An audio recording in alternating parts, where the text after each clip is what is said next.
Hello friends, नमस्कार, सत श्री अकाल, आदाब। मैं आपका दोस्त, आपका होस्ट, आपका एजुकेटर, आपका कोच, आप सभी का बहुत बहुत स्वागत करता हूं आपके अपने यूट्यूब चैनल पर। तो जल्दी से आप सब लोग बताइए कैसे हैं आप सब लोग। आई होप कि आप सब लोग अच्छे होंगे। और आज की इस बूस्टर क्लास में हम लोग एक बहुत ही इंपॉर्टेंट टॉपिक को कवर करने जा रहे हैं, जहां से आपके एग्जाम में एक क्वेश्चन जरूर मिलता है। और आप जब इस क्वेश्चन को पाएंगे ना, तो आपको ये मेरी बूस्टर क्लास जरूर याद आएगी। तो चलिए बिना किसी देरी के हम लोग बात करते हैं। जैसा कि आप देख पा रहे हैं कि टॉपिक लिखा हुआ है पीएच मान, यानी कि पीएच वैल्यू की हम लोग बात करने जा रहे हैं। पीएच मान यानी कि पीएच वैल्यू है क्या? तो पीएच मान या पीएच वैल्यू एक जो बिलियन होते हैं या सोल्यूशन होते हैं, उनका एक मान होता है जिसके आधार पर हम बिलियन को बताते हैं कि बिलियन अम्लीय प्रकृति का है या क्षारीय प्रकृति का है या फिर उदासीन प्रकृति का है। यानी कि हम लोग कह सकते हैं कि पीएच मान का यूज करके हम लोग बिलियन की प्रकृति को बताते हैं। ठीक है, यहाँ पर जो पीएच है आप देख पा रहे होंगे, पी स्मॉल में है, एच कैपिटल में है। तो एच जो है ये सिंबल है किसका? हाइड्रोजन का। आप सब जानते हैं कि हाइड्रोजन का सिंबल कैपिटल एच से हम लोग दिखाते हैं। तो यहाँ पर आप देखिएगा कि पीएच का यदि फुल फॉर्म पूछा जाए आपसे, पीएच का फुल फॉर्म पूछा जाए तो पीएच का फुल फॉर्म आप क्या बताएंगे? तो आप यहाँ पर देखिएगा पीएच का पूरा नाम, पीएच का पूरा नाम क्या हो जाता है? पीएच का पूरा नाम हो जाता है पोटेंशियल ऑफ हाइड्रोजन। क्या हो जाता है? Potential of hydrogen. यस ना, पोटेंशियल ऑफ हाइड्रोजन याद रखिएगा, पोटेंशियल ऑफ हाइड्रोजन। ये जो पीएच मान निकाला जाता है, ये निकाला जाता है पीएच पैमाने पर। किस पर निकाला जाता है? पीएच पैमाने पर निकाला जाता है। तो जो पैमाना है, यानी कि हम लोग बोलेंगे पीएच स्केल या पैमाना, पीएच स्केल या फिर बोलेंगे पैमाना, इसकी खोज किसने की थी? पीएच स्केल या पैमाना की खोज, पीएच स्केल या पैमाने की खोज करने वाले कौन थे? ये थे डेनमार्क के निवासी, डेनमार्क के साइंटिस्ट जो कि 1909 में खोजे थे। 1909 में इसकी खोज की गई थी। किनके द्वारा? डेनमार्क निवासी या डेनमार्क साइंटिस्ट कहेंगे, डेनमार्क के वैज्ञानिक नाम था इनका एसपीएल सोरेनसन। क्या नाम था? SPL Sorensen.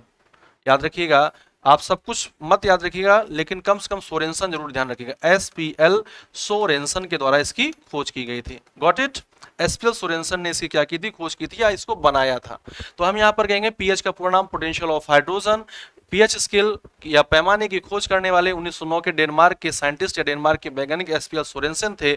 और जो पीएच स्केल है या पीएच पैमाना है, ये कैसा पैमाना है? तो आपने एक नाम सुना होगा लघु गणकीय, जिसको हम लोग बोलते हैं लॉगैरिथमिक। क्या बोलते हैं? लॉगैरिथमिक। तो लघु गणकीय पैमाना है। क्या है? लघु गणकीय पैमाना है। ध्यान रखिएगा, लघु गणकीय पैमाना याद रखिएगा, लघु गणकीय पैमाना जिसको आप बोलते हैं पीएच स्केल जो है, ये लॉगैरिथमिक स्केल है। कैसा स्केल है? लॉगैरिथमिक स्केल है, लॉगैरिथमिक स्केल। ठीक है ना, लॉगैरिथमिक स्केल है। और ये जो पीएच स्केल है, ये 0 से लेकर 14 तक रन करता है। कितने से लेकर कितने तक होता है?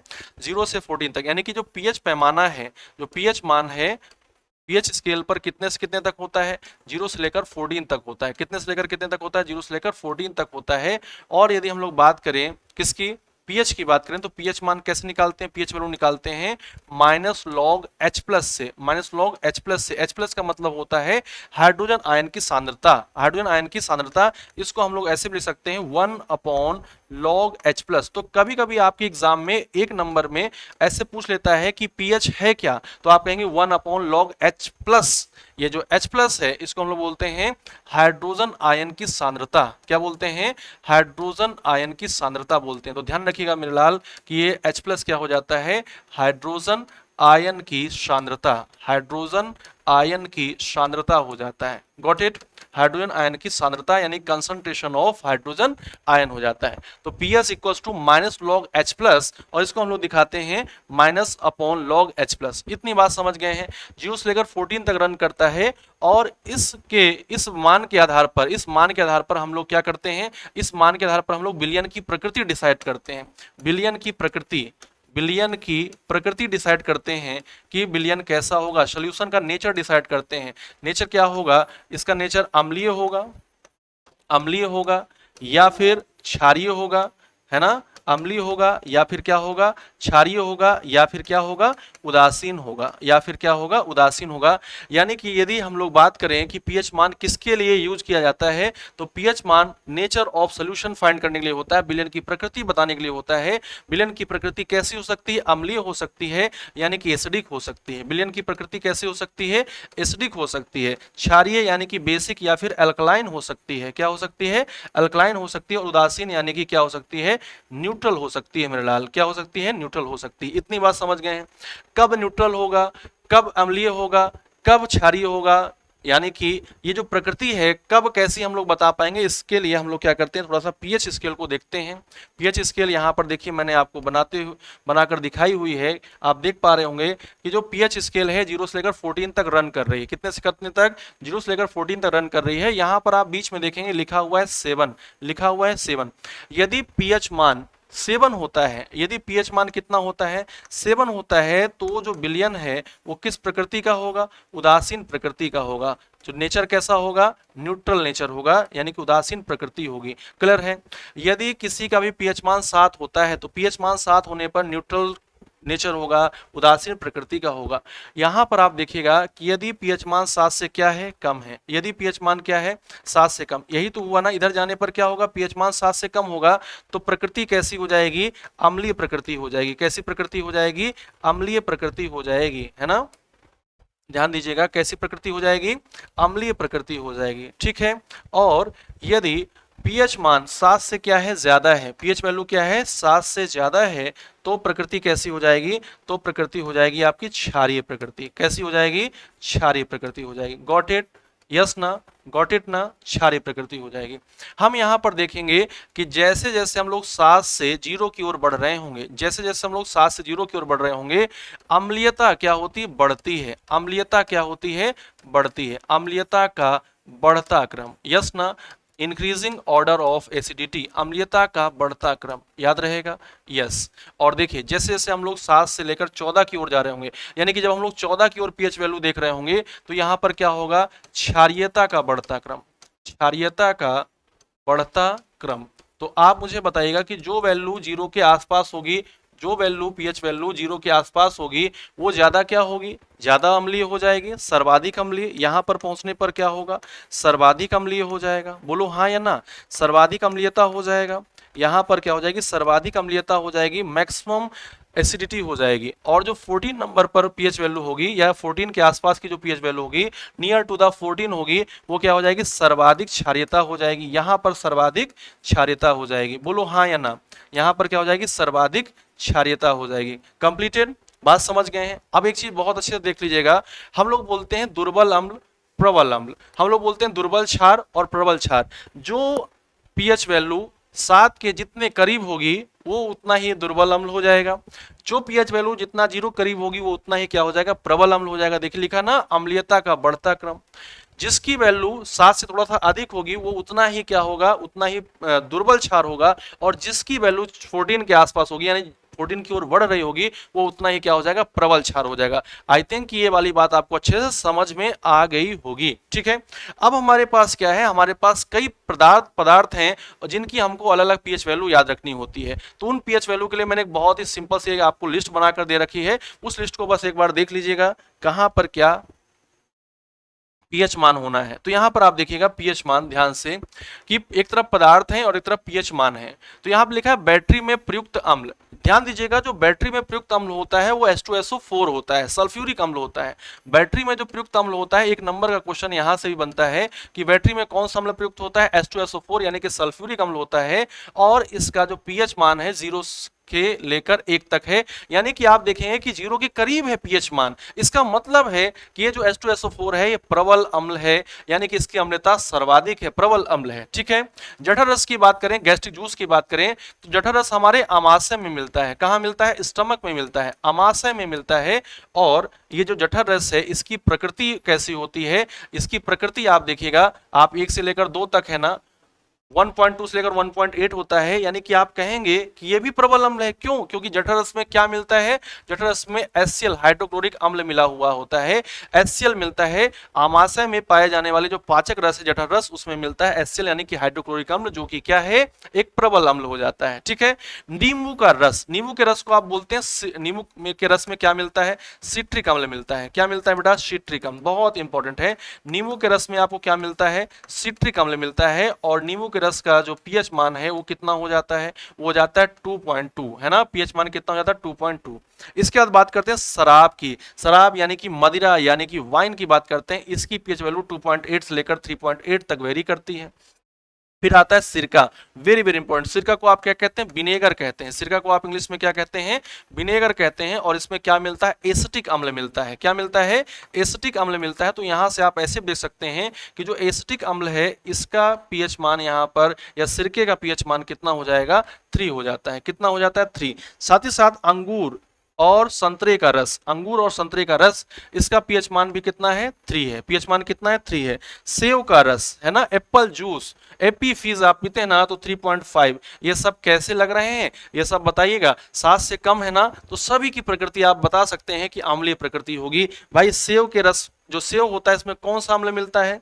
सेव में कौन सा अम्ल मिलता है? तो मैलिक अम्ल मिलता है। क्या मिलता है? मैलिक अम्ल मिलता है। यदि हम लोग बात करें कि संतरे में कौन सा मिलेगा, तो संतरे में आप बोल सकते हैं एस्कॉर्बिक अम्ल मिलेगा। क्या मिलेगा? एस्कॉर्बिक अम्ल मिलेगा। अच्छा, अंगूर में कौन सा रस मिलता है? अंगूर में, तो अंगूर और इमली का ध्यान रखना है, केले का ध्यान रखना है, टार्टरिक एसिड मिलता है, टार्टरिक अम्ल मिलता है। वेरी वेरी इंपॉर्टेंट, टार्टरिक अम्ल मिलेगा। एसिड अंगूर में कौन सा मिलेगा? टार्टरिक अम्ल मिलेगा। क्या इतनी बात आप लोगों को क्लियर हो गई है?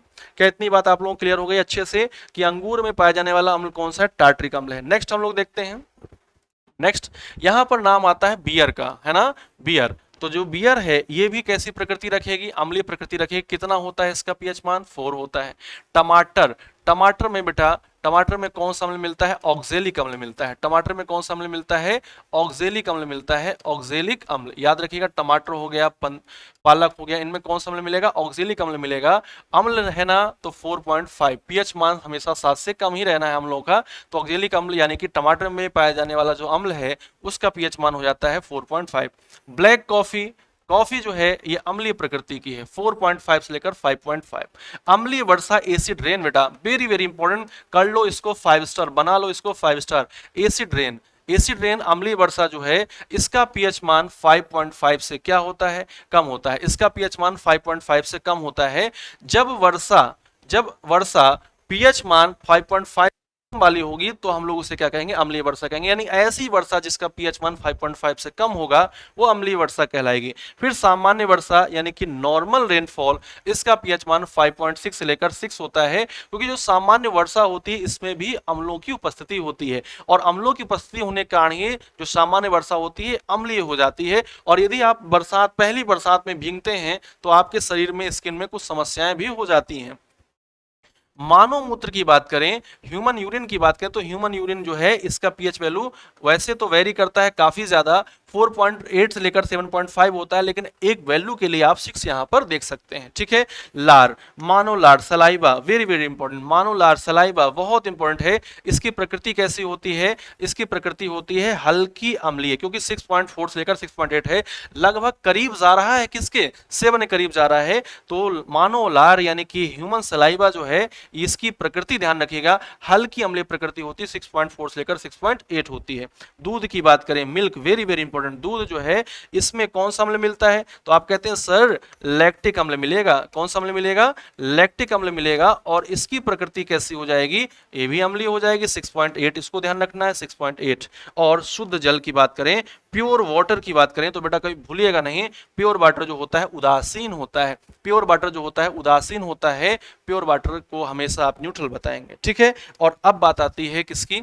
नेक्स्ट में आंसू, टीयर्स जिनको आप बोलते हैं, टीयर्स है ना, आंसू तेरे निकले दर्द मुझे होए, टीयर्स। तो इसकी आपको पीएच वैल्यू हमेशा ध्यान रखनी है, 7.4। मानो रक्त, याद रख लीजिएगा, हर एक पेपर में आया हो क्वेश्चन, 5 स्टार है क्वेश्चन। ठीक है ना। मानव रक्त जो है ये कैसा होता है? ये होता है क्षारीय प्रकृति का, हल्की क्षारीय प्रकृति होती है, 7.4 याद रखेंगे इसके लिए भी, 7.4 याद रखेंगे इसके लिए भी। समुद्री जल, चूंकि समुद्री जल में साल्ट यानी कि नमक की मात्रा ज्यादा होती है, तो इसलिए जो समुद्री जल होता है ये क्या हो जाता है? खारा लगने लगता है। तो 7.5 से लेकर 8.4 हो जाता है। और जो क्षारीय होते हैं वो स्वाद में कैसे होते हैं? खारे होते हैं। प्रति अम्ल, एंटासिड जिनको बोलते हैं, भाई यहां से तो क्लियर है, प्रति अम्ल, अम्लों का उल्टा। तो प्रति अम्ल जो होते हैं ये एसिडिटी यानी कि अम्लता बढ़ जाने पर उसको कंट्रोल करने के लिए ये यूज किए जाते हैं। MgOH का होल्ड ट्वाइस, मैग्नीशियम हाइड्रोक्साइड एक बहुत इंपॉर्टेंट प्रति अम्ल है, एंटासिड है, 10 से 11 इसकी होती है। अमोनिया, अमोनिया है, अमोनिया, ये आपको कैसी है, अमोनिया कैसी मिलेगी आपको, ये मिलती है आपको 11.6 के साथ, यानी कि ये कैसी हो जाती है, ये आपकी क्षारीय हो जाती है। Caustic soda NaOH, caustic soda NaOH, ठीक है। तो इसमें जो डाइल्यूटेड होगा और इसमें जो कंसंट्रेटेड होगा उसकी अलग अलग देख लेंगे। डाइल्यूटेड की जो पीएच वैल्यू है वो कम है 13 है, और जो कंसंट्रेटेड है उसकी पीएच वैल्यू सर्वाधिक है। तो यहाँ पर आपने देखा कुछ इंपॉर्टेंट सब्सटेंस की पीएच वैल्यू हम लोग कैसे निकाल रहे हैं, कैसे इसको समझते हैं, ये सारी बातें मैंने आप सब लोगों से शेयर कर दी। तो इस वीडियो को पूरा देखिए, अच्छे से ध्यान से आप पढ़िएगा, नोट्स जरूर बना लीजिए, कमेंट करके बताइए कि वीडियो आपको कैसी लगी। मिलते हैं आपसे नेक्स्ट वीडियो में, तब तक के लिए जय हिंद, जय भारत।